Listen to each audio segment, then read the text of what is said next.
ಜೀವಾವಧಿ ಶಿಕ್ಷೆ. ಅತ್ಯಂತ ಹೀನ ಕೃತ್ಯವನ್ನ ಮಾಡಿರುವಂತಹ ಪ್ರಜ್ವಲ್ ರೇವಣ್ಣಗೆ ಜೀವಾವಧಿ ಶಿಕ್ಷೆಯ ಜೊತೆಗೆ 5 ಲಕ್ಷ ದಂಡ. ಇದು ಏನು ಅವರಿಗೆ ದೊಡ್ಡ ವಿಚಾರ ಅಲ್ಲ.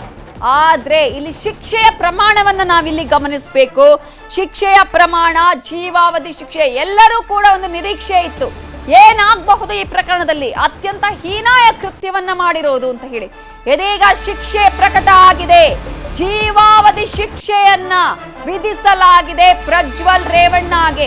ಅತ್ಯಂತ ಸಂಚಲನಕ್ಕೆ ಕಾರಣ ಆಗಿದ್ದಂತಹ ಪ್ರಕರಣ, ಅತ್ಯಾಚಾರ ಪ್ರಕರಣದಲ್ಲಿ ಮಾಜಿ ಸಂಸದ ಪ್ರಜ್ವಲ್ ರೇವಣ್ಣಗೆ ಜೀವಾವಧಿ ಶಿಕ್ಷೆಯನ್ನ ವಿಧಿಸಿ ಇದೀಗ ತೀರ್ಪನ್ನ ಪ್ರಕಟಿಸಿದ್ದಾರೆ. ಶಿಕ್ಷೆಯ ಪ್ರಮಾಣವನ್ನ ಪ್ರಕಟಿಸಿದ್ದಾರೆ. ಎಷ್ಟೇ ಕಡಿಮೆ ಮಾಡಿ ಶಿಕ್ಷೆಯ ಪ್ರಮಾಣ ಅಂತ ಕೇಳ್ಕೊಂಡ್ರು ಕೂಡ ಇಲ್ಲಿ ಅಂತಹ ಒಂದು ಕಡಿಮೆ ಮಾಡುವ ಪ್ರಸಂಗವೇ ಇರಲಿಲ್ಲ. ಕಾರಣ ಮಾಡಿರುವಂತಹ ಹೀನ ಕೃತ್ಯ, ನೀಚ ಕೃತ್ಯ, ಯಾರು ಕೂಡ ಊಹಿಸಲಾರದಂತಹ ಕೃತ್ಯ. ಒಬ್ಬ ಜನಪ್ರತಿನಿಧಿ ಆಗಿದ್ದವ ಯಾವ ರೀತಿಯಾಗಿ ನಡ್ಕೊಳ್ಬೇಕಾಗಿತ್ತು ಅದರ ವಿರುದ್ಧವಾಗಿ ನಡೆದುಕೊಂಡಂತಹ ಪ್ರಕರಣ ಇದು. ಇಡೀ ಸಮಾಜಕ್ಕೆ ಒಂದು ದೊಡ್ಡ ಪಾಠ ಇದು, ಪ್ರತಿಯೊಬ್ಬರಿಗೂ ಪಾಠ.